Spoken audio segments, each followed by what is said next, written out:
बलिदान की बात करनी है तो पहले 1990 की करनी पड़ी। चुन चुन के कार सेवकों को गोली मारी। 92 में जब हम अयोध्या गए थे तब हाँ शूट किया गया था पॉइंट ब्लैंक से। कोठारी बंधु दो सगे भाई थे, परिवार के 2 ही बेटे थे। दोनों उसमें जितने भी कार सेवक थे उनके कैमरे जब्त करके उनके फोटो से आइडेंटिफाई करके और चिन्हित कर दिए थे कि कौन कार सेवक सबसे ज्यादा एग्रेसिव थे। उन दीवारों पे गोली के छेद हैं और खून के धब्बे हैं। उनको ना रंगा गया है ना। न जाने कितनी पीढ़ियां हैं जिन्होंने संघर्ष किया है, न जाने कितने नागा साधु हैं जिन्होंने लाखों में अपना बलिदान। तो इसलिए आज ये कहना कि हमारी पीढ़ी कुछ कर रही थी, बड़ा गलत लगता है।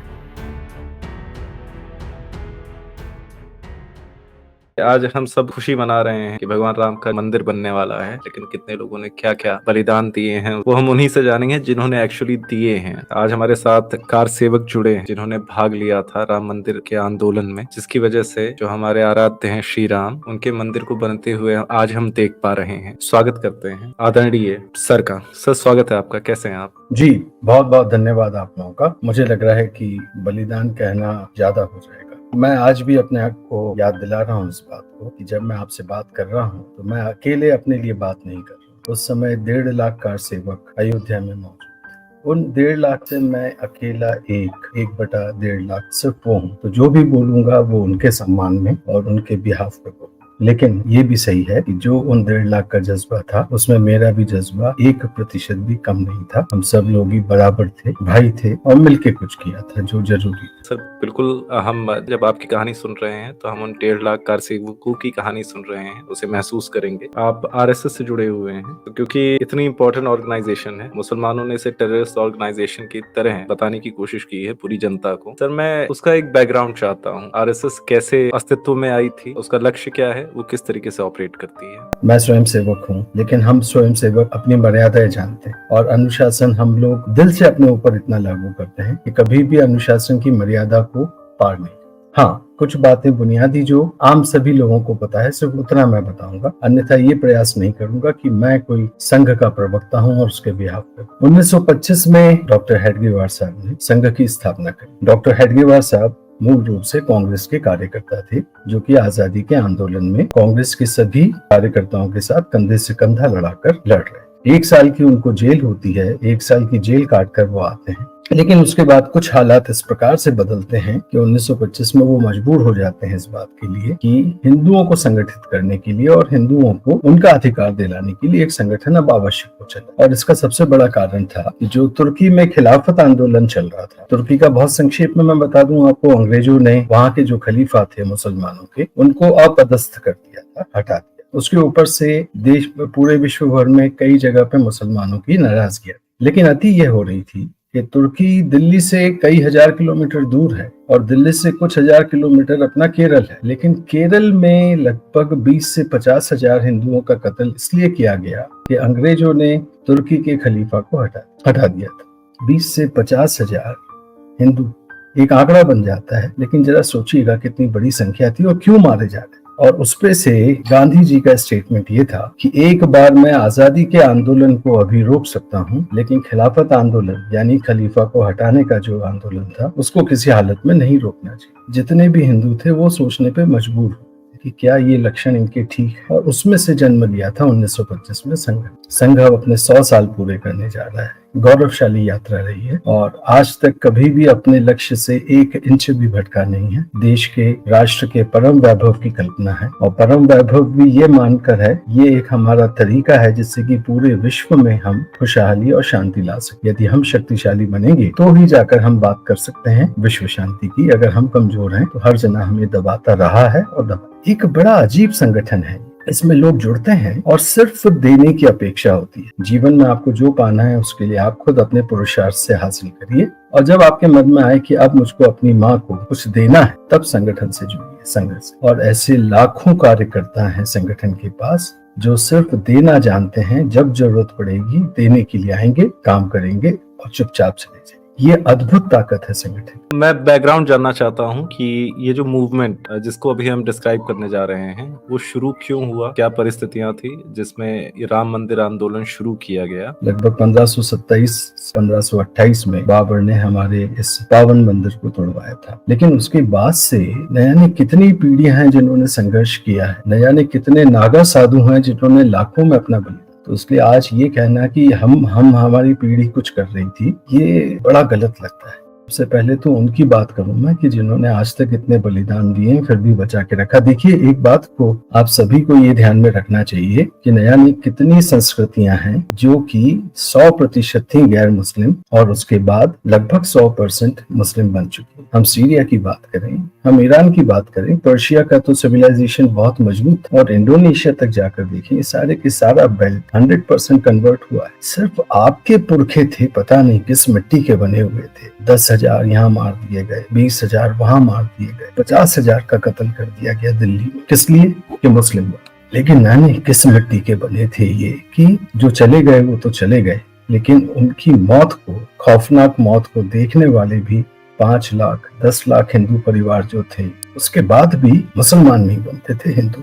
आप सब लोग जो सुन रहे हैं वो उन्हीं शूरवीरों की शूरवीर थे। मौत सामने रहती थी फिर भी कभी भी एक कदम अपना डिगने नहीं दिया। सिर्फ भारत ही ऐसा देश है जो कि आजादी के एक दिन पहले भी सिर्फ 21% मुस्लिम थे, 79% हिंदू। आजादी 1947 में 15 अगस्त को हमको मिली, एक दिन पहले पाकिस्तान को मिली 14 को, और 13 का आंकड़ा यह है कि सिर्फ 21% ही मुस्लिम थे। ये पराक्रम था आपके पूर्वजों का कि इतना कुछ होते हुए भी लगभग 80% हिंदू ही बने, और हम उनकी संतान हैं। तो जो लड़ाई चल रही थी इतनी पुरानी 500 साल से, उसमें हर पीढ़ी आकर अपना कुछ ना कुछ योगदान देती रही। सिर्फ ये है कि हम लोगों का भाग्य है कि हम लोग अपनी आंखों के सामने देख रहे हैं। जैसा डॉक्टर साहब ने कहा था, याची देही इसी शरीर से, याची डोली इन्हीं आंखों से, इसको होते हुए देखना चाहूंगा। शायद उनके भाग्य में नहीं था लेकिन हम लोगों के भाग्य में था, और हम देख रहे हैं अपनी आंखों से। लेकिन क्यों जुड़े इससे, ये तो मेरे पूर्वज बताएंगे। उनका खून मेरे अंदर था तो मैं भी जुड़ा, बाकी जो भी था वही रक्त आपके अंदर भी है और आप भी जुड़े हुए। मैं थोड़ा सा मुखर होके बोलना पसंद करता हूँ, इस वजह से मैंने जनरली यही बोला है कि जिनकी माओ को आग से डर लग गया था वो आज मुसलमान है। मुझे गर्व है कि मैं आज हिंदू हूँ। मेरी माँ नहीं डरी, मेरे पुरखे नहीं डरे आग से न रक्त से, और मैं बिल्कुल आपके हर स्टेटमेंट को फील कर सकता हूँ सर। राम मंदिर आंदोलन में जब आपने पार्टिसिपेट किया, जब आप वहाँ पहुंचे तो हमारे कार सेवकों ने क्या कुछ झेला, तो उसके बारे में कुछ बताना चाहेंगे? बलिदान की बात करनी है तो पहले 1990 की करनी पड़ेगी। 1990 में, लेकिन मैं थोड़ा सा, मुझको अनुमति दें, मैं इतिहास के 2 पन्ने जरूर से आपसे बात करना चाहता हूँ। सबसे पहले क्या हुआ था कि 1859 करीब 3 महीने तक दंगे चले थे अयोध्या, और अंग्रेजों ने परेशान होकर फिर एक व्यवस्था कायम करी थी कि जो ढांचा है उसके नीचे मुसलमान नमाज पढ़ सकेंगे और बाहर जो चबूतरा है वहां पर हिंदू अपने आराध्य देव की पूजा कर सके। ये पहली छोटी सी लड़ाई हमारे पूर्वजों ने जीती, लेकिन अभी इसमें एक बहुत बड़ी खामी थी और वो आपके ध्यान में ला देता हूँ, उसको याद रखिएगा। 1859 में व्यवस्था ये बनी थी कि ढांचे के नीचे नमाज पढ़ी जाएगी। वो एक मस्जिद थी उससे। और इसके बाद फिर 90 साल बाद 1949 तब एकाएक रामलला की मूर्ति प्रकट हुई थी उस ढांचे के नीचे, जो बीच वाला गुंबद है वहां। वो जब मूर्ति प्रकट हुई है तब स्थिति को काबू करना फिर मुश्किल हो गया था। हिंदू बहुत आक्रामक थे और व्यवस्था ये दी गई कि ढांचे को ताले से बंद कर दिया जाए, मुसलमान अब वहां पर नमाज नहीं पढ़ेंगे और हिंदू जो हैं वो चबूतरे पर अपनी पूजा अर्चना जारी रहे। ये ब्रह्मदत्त जी बहुत बड़ी जीत थी हमारी, ये एक बहुत बड़ी जीत थी। हमने एक मस्जिद को ढांचे में बदला। अगर ये नहीं हुआ होता तो आज की सुप्रीम कोर्ट कभी भी ये फैसला नहीं दे पाती जो आज दे पाए।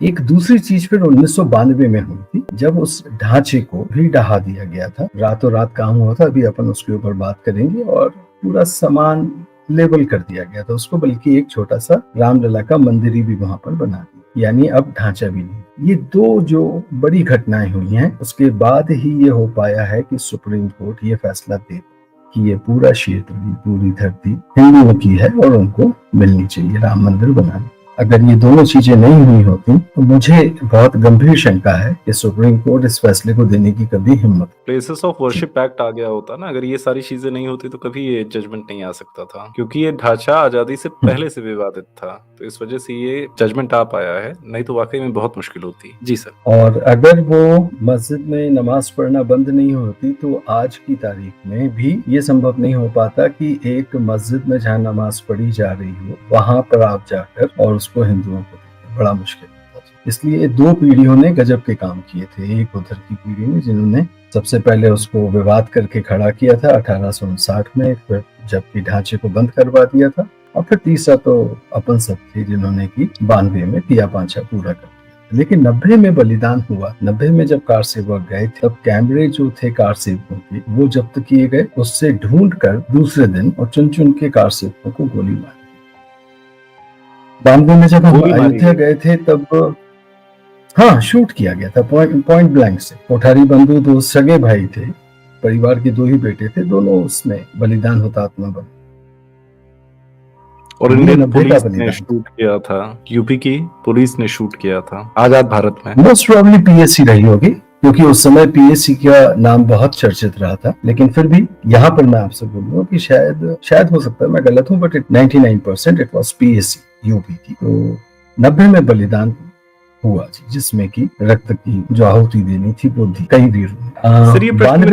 सॉरी जी, क्षमा करें मैं आपको इंटरप्ट कर रहा हूँ, आई एम सो सॉरी कि ये बात मेरे पास बार बार आई कि आप जो है इसको पॉलिटिकल ना ले जाएं, लेकिन मेरा मत ये है कि वो हमें गोली मार सकते हैं क्या हम बोल भी नहीं सकते। गवर्नमेंट किसकी थी उस समय जिसने ऑर्डर? गवर्नमेंट कांग्रेस की थी और मुलायम सिंह की यूपी में, जिन्होंने ऑर्डर दिया था शूट करने का कार सेवकों को। यूपी के मुलायम सिंह थे चीफ मिनिस्टर। नहीं, अभी भी उन्होंने आखिरी में बोला है कि ही वाज प्राउड ऑफ, जरूरी था वो हिंदुओं को।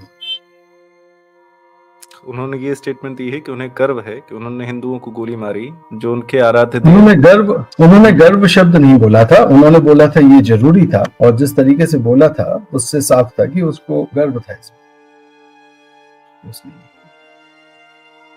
जरूरी था हिंदुओं को मारना जो अपने आराध्य देव श्री राम के जन्मभूमि पे उनका मंदिर देखना चाहते हैं, उन्हें गोली मारना जरूरी था। क्या सिद्ध किया उन्होंने गोली मार के? मंदिर को देखने के लिए नहीं गए थे 1990 के अपने वीर लोग, वे ढांचा ढहाने के लिए, इसमें कोई शक नहीं। लेकिन ये भी सच है कि एक दिन पहले कार्यक्रम हुआ था, स्थगित कर दिया गया था शासन से बात करने के बाद, और उसके एक दिन का गैप छोड़ के फिर अगले दिन कत्लेआम। यानी जिस दिन गोलियां मारी गई और हत्या की गई है कार सेवकों की 1990 में, उस दिन कोई भी कार्यक्रम नहीं हो रहा था, और जिन घरों में वो रुके हुए थे वहां पर गोलियां मारी गई हैं। आज भी मकान अयोध्या में वैसे के वैसे संजो के रखे गए हैं, उन दीवारों पे गोली के छेद हैं और खून के धब्बे हैं, उनको ना रंगा गया है ना एक स्मारक जैसा बना लिया है कि ये हमारे बेटे थे जिनका रक्त यहाँ पर बहा। Sir I am so sorry, मैं फिर से आपको इंटरप्ट कर रहा हूँ, मुझे क्षमा कर दें जी। वो मस्जिद गिराने नहीं गए थे, वो जहाँ रुके थे वहां जाके गोली मारी गई थी उन्हें। नहीं गए थे, जो 1990 का आंदोलन था वो इसीलिए गए थे कि ढांचा जो बना हुआ है राम जन्मभूमि पे उस कलंक को मिटाने के लिए गए, इसमें कोई शक नहीं। गए थे मिटाने, लेकिन जब गोली मारी गई सर, वो ढांचा नहीं ढहा रहे थे, उनको उनके एक दिन। सर आप आपका प्रश्न समझ गया मैं बताता हूँ आपको। तो जिस दिन कार्यक्रम रखा गया था उस दिन सारी बातें हुई और फिर ये तय किया नेतृत्व ने कि अभी ढांचा ढहाने वाला कार्य नहीं किया जाए, और इसलिए उस दिन ढांचा नहीं ढहाया जा रहा। और उसका एक दिन फिर बीत चुका था। उस दिन पुलिस ने जितने भी कार सेवक थे उनके कैमरे जब्त करके, उनके फोटो से आइडेंटिफाई करके और चिन्हित कर लिए थे कि कौन कार सेवक सबसे ज्यादा एग्रेसिव थे और आगे थे उस दिन, और फिर चुन के उनको गोलियां मारी हैं उसके एक दिन बाद। ये घटनाक्रम है, यानी जिस समय गोलियां मारी गई हैं उसके पिछले 12 से 24 घंटे में भी कोई भी कार्यक्रम नहीं हुआ। सिर्फ बदला लेके अपने राजनीतिक वोट बैंक को संतुष्ट करने के लिए कि मैं ये तक कर सकता हूँ, वो उन्होंने साबित करके और अपना वोट बैंक मजबूत करने की कोशिश की।